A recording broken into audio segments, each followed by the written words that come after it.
what we were talking about, Terry, regarding you have, let's say, a 16-year-old teenage girl that Yeah. really just wants to find a mature guy to be with even at that age, right? And she's not finding that in her high school because all those dudes are just thinking about getting in her pants, right? Which, look, I think most guys are like that. I wasn't like that when I was in high school. I had a high school sweetheart and I was faithful to her and I loved her and I cared about her. But most guys are thinking about one thing.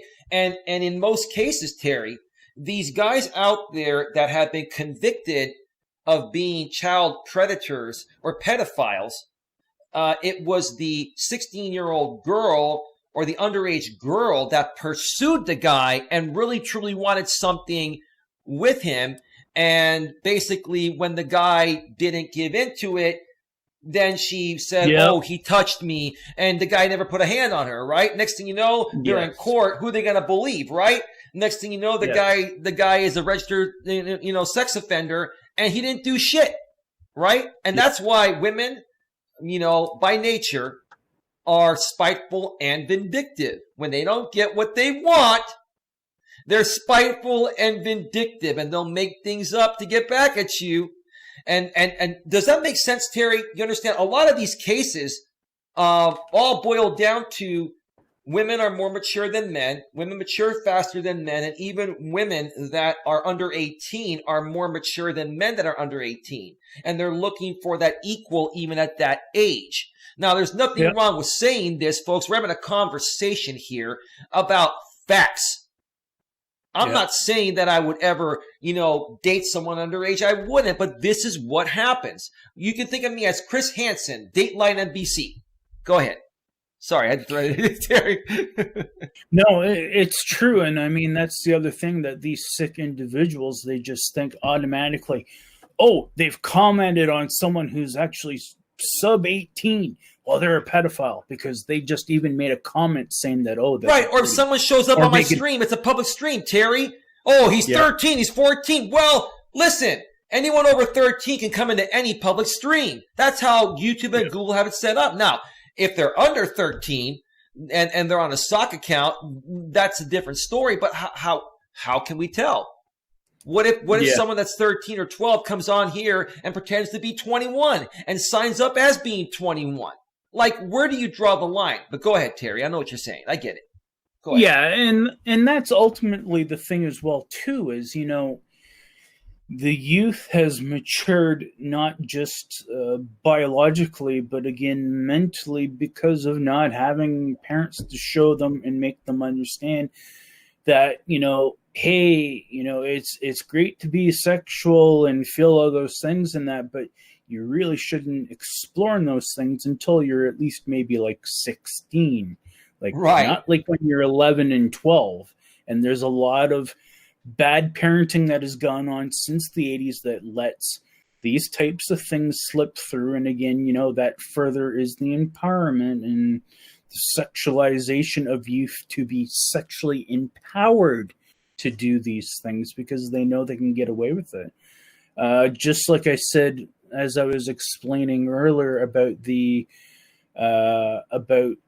child rings, there was a recent child ring that was exposed in Hamilton, Ontario, about 8 months ago that they made about the Ontario Provincial Police made about 7 arrests, and the ones that were the biggest arrests were the ones that were doing it, and the age ranges of those people that were part of that were between the age ranges of between 14 and 17, and the heads of them that were doing it all were 17-year-old males and females.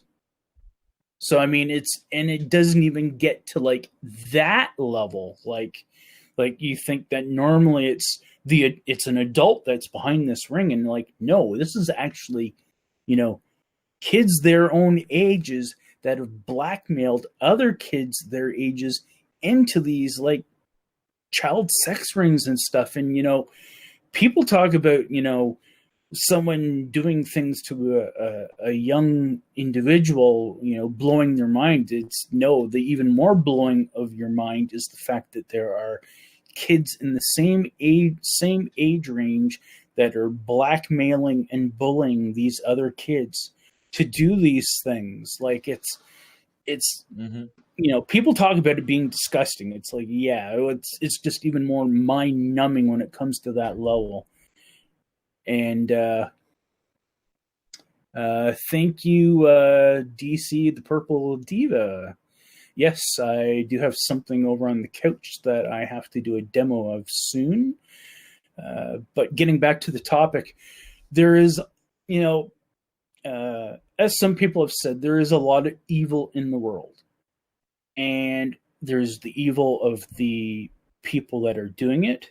There's the evil of the people that are selling the access to be able to do it. Mm-hmm. There's multiple levels of evil in that regard.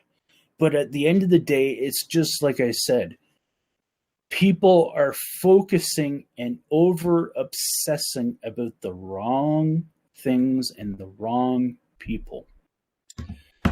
And instead giving the support to the people that need it, the people that are the victims.